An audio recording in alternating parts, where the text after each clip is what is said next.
Hi everyone, তোমরা কেমন আছো? আমিও খুব ভালো আছি। চলো আরও একটা নতুন ভিডিওতে সবাইকে ওয়েলকাম। তো সকাল সকাল দেখছি বৃষ্টি শুরু হয়ে গেছে, তো মনটা খুবই ভালো হয়ে গেল, কারণ প্রচণ্ড গরম পড়েছে সেই জন্য। আর বৃষ্টিটা হয়ে একটু স্বস্তির নিঃশ্বাস ফেলা যাবে। তো সকাল থেকে উঠেই দেখলাম যে ভারী বৃষ্টি হচ্ছে, মানে চারিদিক পুরো কালো হয়ে আছে আর প্রচণ্ড হাওয়া দিচ্ছিল। তো খুবই ভালো লাগছিল বৃষ্টিটা দেখে। আমাদের এই দিকটায় তো একটু জল জমে যায়, তারপরে একটু জল নেবেও যায়। তো সকালে উঠে আমি চা বসিয়ে দিলাম। তো চা হচ্ছে এদিকে, আর আমি এদিকে বৃষ্টি দেখছিলাম।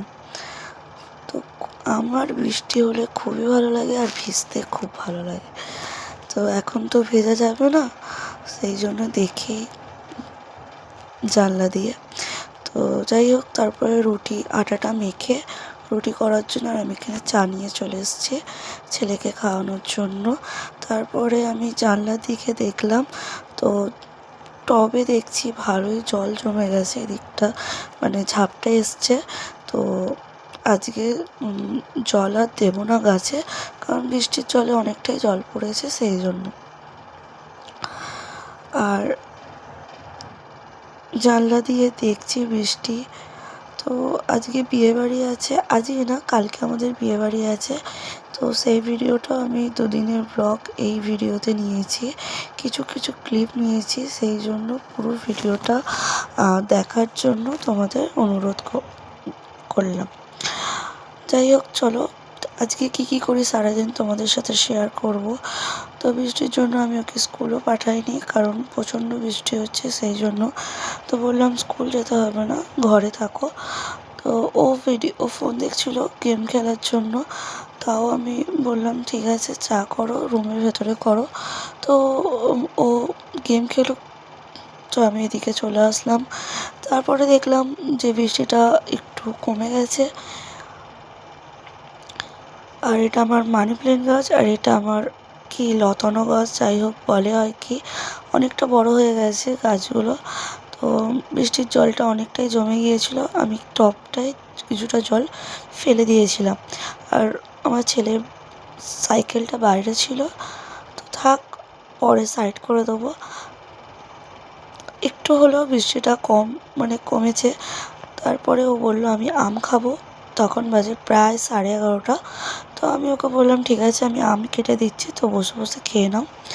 আর ও প্রচণ্ড আম খেতে ভালোবাসে, সেই জন্য আমি ওকে আমটা একটা দিয়ে দিলাম যাতে পেটটা ভরা থাকে। আর আমি এখানে চিয়া সিড খাই, প্রত্যেকদিন সকালে খালি পেটেই খাওয়ার চেষ্টা করি।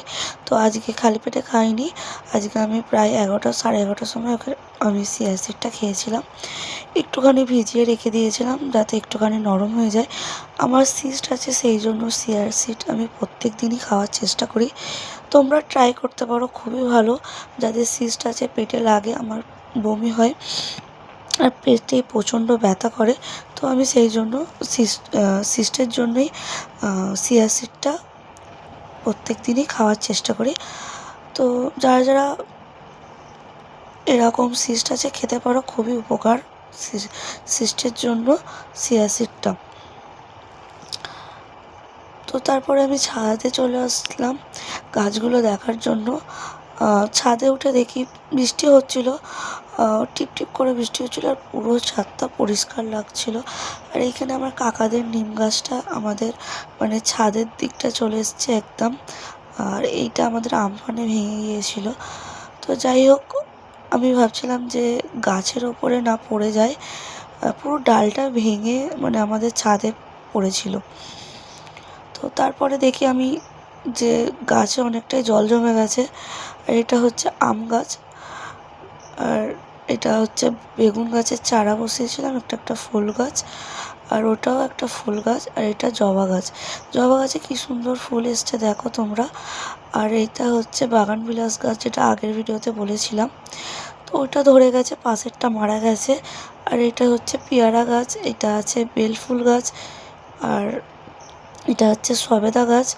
তো প্লাস্টিক দেওয়ার কারণ হচ্ছে মাটিগুলো অনেকটা গলে যায়, সেই জন্য আমি প্লাস্টিক দিয়ে দিয়েছিলাম।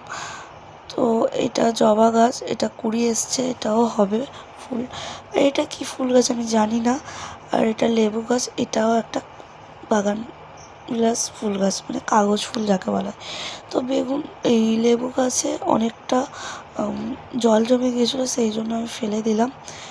তারপরে দেখো চলে এসছে আমার পেছন পেছন, ও আবার জামা খুলে চলে এসছে ভেজার জন্য। তো বৃষ্টির জল আমি ওকে ভিজতে খুব একটা দিই না, কারণ বৃষ্টির জল ও ভিজলেই ওর মানে জ্বর কাশি, এটা মানে ঠান্ডার একটু ধাত আছে, সেই জন্য। তাও ও বলছে আমি ভিজবো, কোনো কথা শুনবে না। ওকে কতবার আমি ডাকছি, দেখো চলে আয় করে, ও আসবেই না। ও বলছে তুমি চলে যাও, আমি পরে যাব, এই একই কথা। তারপরে আমি রাগ করলাম, বলছি তাড়াতাড়ি আয়। বলছে না, তাও যাবো না, দাঁড়িয়েই আছে। সারাদিন বাড়িতে থাকলে এই ওর চলে। আর বৃষ্টি হচ্ছে, আমাকে তো সকাল থেকে মাথা খারাপ করে দিচ্ছিল আমি বৃষ্টির জলে ভিজবো। তারপর যাই হোক, ওকে একটুখানি ভিজলো তাই মাথা মুছিয়ে দিলাম ভালো করে। আর তারপরে দেখি খেলতে খেলতে কোথাও পড়ে গেছে, দেখেছো? কি আর বলবো, এত ছটপটে, কিছু বলার নেই। তারপরে ওকে বললাম কোথায় পড়েছিস, বলে খেলতে খেলতে আমি পড়ে গিয়েছি দিদাদের বাড়ি। তো যাই হোক, আমি ওকে বললাম আমি একটুখানি বোরোলিন লাগিয়ে দিই, যাতে ব্যথাটা একটু কমে যাবে। তো বোরোলিন লাগিয়ে দিলাম। তারপরে বলছি তুই যা পারিস কর, রুমের ভেতরে কর, যা খেলা কর রুমের ভেতরে খেলা কর। তো যা পারে করুক, ও বালিশ নিয়ে বসেছে এখন খেলনাগুলোকে নিয়ে। আর বললাম যে এসি চালাবি না, ঠান্ডা আছে, এখন এসি চালানোর দরকার নেই, বৃষ্টি হয়েছে। তারপরে আমি ওকে বলে আমি রান্নাঘরে চলে গেলাম। রান্নাঘরে আমি আমার জন্য করব একটু খিচুড়ি। আর আজকে ও আর ওর বাবার নেমন্তন্ন ছিল আমাদের শ্বশুরবাড়ি, আমার বড় জার কাছে। সে আজকে বানিয়েছে বিরিয়ানি, তো সেই জন্য দুজনকে বলেছে দুপুরে খাওয়ার জন্য। তো আমি ভাবলাম যে আমি একার জন্য কী করব, আমি খিচুড়ি করে নিই, আর ডিম ভাজা করব, আলু সিদ্ধ করব, এতে আমার হয়ে যাবে।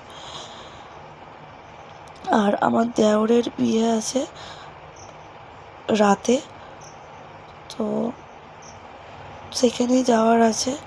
তো একবেলার জন্য আমি করলাম। এখানে আমি জানলা দিয়ে দেখছিলাম, আবার বৃষ্টি চলে এসছে টিপটিপ করে। যাই হোক, আমি খিচুড়িটা এদিকে করি। আমি সব কিছু মাখিয়ে একচোটে বসিয়ে দিয়েছিলাম, আর ভালো করে নেড়ে নিচ্ছিলাম। আর কাঁচা লঙ্কা তো ভরে ভরে দিয়েছি ঝালের জন্য, কারণ আমি আমার মতো করে খাবো। আর খিচুড়ি খুব একটা আমার কেউ বাড়িতে খেতে চায় না, আমি ছাড়া। আমার ছেলে তো খাবেই না, আর আমার বড় খেতে চায় না খিচুড়ি। তো আমি আমার মতো করছিলাম, অনেকটা করেই করেছিলাম, যাতে যদি এসে ওর খিদে পায় খাইয়ে দিতে পারবো আমার ছেলেকে। তো ও তো খাবে না, সেটা আমি জানি ভালো করে। যাই হোক, এখানে আমি ভালোভাবে কিছুটা ঢেকে ঢেকে খিচুড়িটা রান্না করছিলাম। আর প্রেসার কুকারে করলে ভালো হতো ভাবছিলাম, কারণ প্রেসার কুকারে 3টে মতো সিটি দিলে হয়ে যায়। আর কড়াইতে তো বারবার খুলে খুলে দেখতে হচ্ছিলো, খিচুড়িটা অনেকটা টাইম লাগছিলো। প্রায় আমার 2টো বেজে গেছে রান্না করতে করতে। তো তারপরে একটুখানি মাখা মাখাই আমার ভালো লাগে খিচুড়ি, খুব একটা ঝুরো ঝুরো আমার পছন্দ না। তারপরে আমি ভালো করে আরও জল দিয়ে বসিয়ে দিলাম খিচুড়িটা, যাতে আরও একটু মাখা মাখা হয়ে যায়, জলটা টেনে যায়। তো অলমোস্ট এখানে ডান খিচুড়িটা। একটু ঘি আর একটু গরম মশলা দিয়ে নামিয়ে নিয়েছিলাম। কেমন হয়েছে বন্ধুরা অবশ্যই আমাকে জানিও, কেমন লাগছে তোমাকে মানে খিচুড়ি রান্নাটা। তারপরে ঝমঝম করে বৃষ্টি আসলো, আমি তারপরে ডিমটা ভেজে নিলাম খাওয়ার জন্য। আর এখানে আমি ডিমটা মানে বার করতে গিয়ে না ফাটিয়ে ফেলেছি, তো 2টো ডিম ফেটে গেছে আমার হাত থেকে পড়ে। তো ভাবলাম যে ফেটে গেছে আর তো তারপর রাখা যাবে না, আমি বরঞ্চ খেয়ে নিই। 2টো একসঙ্গে আমি ভেজে নিয়েছিলাম। তো আমার এখানে নিয়ে চলে আসলাম আমার খাওয়ার জন্য। আর প্রচণ্ড খিদে পেয়েছিল। যাই হোক, এখানে আমি আলু সিদ্ধ করেছি একটু বেশি করে, আর ডিম ভাজা নিয়েছি লঙ্কা পেঁয়াজ দিয়ে, আর গরম গরম খিচুড়ি। কার কার বৃষ্টির দিনে এরকম লাঞ্চ খেতে ভালো লাগে আমাকে জানিও। আমার তো খিচুড়ি খুব ভালো লাগে, মানে আমাকে যদি 3 বেলা খিচুড়ি দেওয়া হয় আমি চুপচাপ খেয়ে নেবো, এতটাই আমার খিচুড়ি খেতে ভালো লাগে। তো তারপরে আমি প্রচণ্ড গরম খিচুড়িটা, আর আমি নেড়ে নেড়ে একটু ঠান্ডা করলাম। যাই হোক, একটু ঘুমানোর পর আমার বর বললো চলো রেডি হও বিয়েবাড়ি যাওয়ার জন্য। আমি চলে এসেছিলাম আমার ভাগ্নির কাছে, সে খুব সুন্দর সাজায়। তো আমি রেডি হয়ে বেরিয়ে পড়লাম আমরা সবাই মিলে বিয়েবাড়ি যাওয়ার জন্য। এখানে আমরা গাড়িতেই যাচ্ছিলাম সবাই একসঙ্গে, আমার ননদ যা আর এটা আমার বর, সেই গাড়ি চালাচ্ছিল, ও গাড়ি চালানো জানে, তো সেই জন্য আমাদের কোনো অসুবিধা হয় না। তো আমার ছেলেকে নিয়ে আমি সামনে বসে পড়েছিলাম, আর আমার পেছনে ছিল আমার দুটো জা আর আমার বড় ননদ। এই আমরা বাঁকড়া ক্রস করছিলাম, বাঁকড়ায় প্রচণ্ড ভিড় ছিল, আর প্রচণ্ড বৃষ্টির জন্য রাস্তাঘাট তো কাদায় কাদা পুরো। তারপরে আমরা চলে আসলাম বিয়েবাড়িতে। এটা ছিল ক্যান্টি ক্লাবে, মানে রসিক পার্কে, যারা জানো অবশ্যই চিনবে জায়গাটা। তো বিয়েবাড়িতে আমরা চলে গেলাম, সেটা ছিল আমার দেওরের বিয়ে। অনেকটা ভেতরে ঢুকতে হয়েছিল, আর যতদূর পেরেছি আমি ভিডিও ক্লিপ নেওয়ার চেষ্টা করেছি। খুব একটা ক্লিপ নিতে পারিনি, কারণ অনেক দিন পর অনেক যার সাথে দেখা হয়েছিল। তো সবাই বিয়েবাড়িতে গেলে তো জানো গল্প আড্ডা মজা সবাই, আর আমার যা বলছিল ভিডিও করছে কেউ সামনে যাস না, এরকম তো ইয়ার্কি আমাদের চলতেই থাকে। তো যাই হোক, আমরা সবাই চলে এসেছিলাম বিয়েবাড়িতে। আর এত কথা বিয়েবাড়িতে, ভিডিও তো নিতে আমি ক্লিপ নিতে ভুলে গিয়েছি। তো সবার সাথে মজা খুব আনন্দ করে কাটলো। আর এখানে সব কথা বলতেই সব ব্যস্ত আমরা হয়ে গিয়েছিলাম। তারপরে আমরা চলে গেলাম খাওয়ার টেবিলে। এখানে আমার ছোটো শাশুড়ির যা, আর এদিকে আমার যা যার মেয়েরা বসেছিল। তো এদিকে বসেছে আমার যার, মানে মেয়েদের নিয়ে, বাচ্চা কাচ্চাদের নিয়ে, আর এদিকে আমাদের বসেছি আমরা।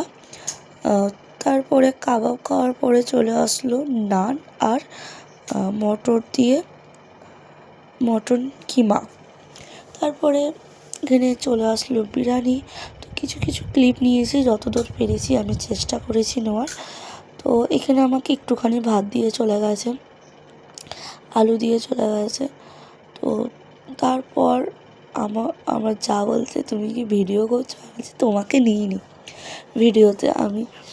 তো যাই হোক, তারপরে আমাকে এখানে ভাত, চিকেন, আলু, স্যালাড দিয়ে গেল। আর এইখানে আমার যাদের খাওয়া অলমোস্ট শেষ, মানে লাস্টে আমাকে ভাত দিয়ে গেছে, কী আর বলবো বলো।